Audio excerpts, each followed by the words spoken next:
عقل مند شکاری کا قصہ۔ اسی دور دراز جنگل کے کنارے ایک چھوٹا سا گاؤں تھا۔ اس گاؤں میں ایک شکاری رہتا تھا جس کا نام سلیم تھا۔ سلیم عام شکاریوں جیسا نہیں تھا، وہ طاقت سے زیادہ عقل پر یقین رکھتا تھا۔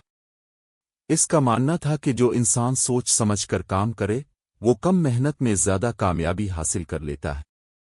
ایک دن گاؤں والوں نے سلیم سے شکایت کی کہ جنگل میں ایک چالاک لومڑی آ گئی ہے جو رات کے وقت مرغیاں چرا لے جاتی ہے۔ کئی شکاریوں نے اسے پکڑنے کی کوشش کی مگر وہ ہر بار بچ نکلتی۔ سلیم نے سب کی بات غور سے سنی اور کہا، طاقت سے نہیں، عقل سے کام لینا ہوگا۔ اس نے لومڑی کے راستوں کا جائزہ لیا، اس کے قدموں کے نشان دیکھے اور یہ سمجھنے کی کوشش کی کہ وہ کہاں سے آتی اور کہاں جاتی ہے۔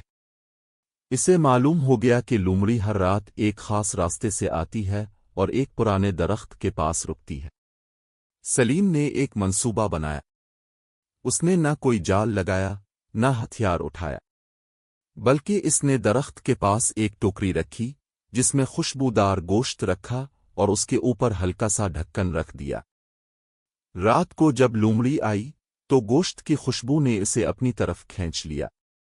وہ آہستہ آہستہ ٹوکری کے قریب گئی اور جیسے ہی اندر جھانکا، سلیم نے رسی کھینچ دی اور ٹوکری بند ہو گئی۔ صبح گاؤں والے حیران رہ گئے۔ سب نے سلیم سے پوچھا، تم نے یہ کیسے کر لیا؟ سلیم مسکرا کر بولا، طاقت ہر کسی کے پاس ہو سکتی ہے مگر عقل صرف وہی استعمال کرتا ہے جو سوچنا جانتا ہو۔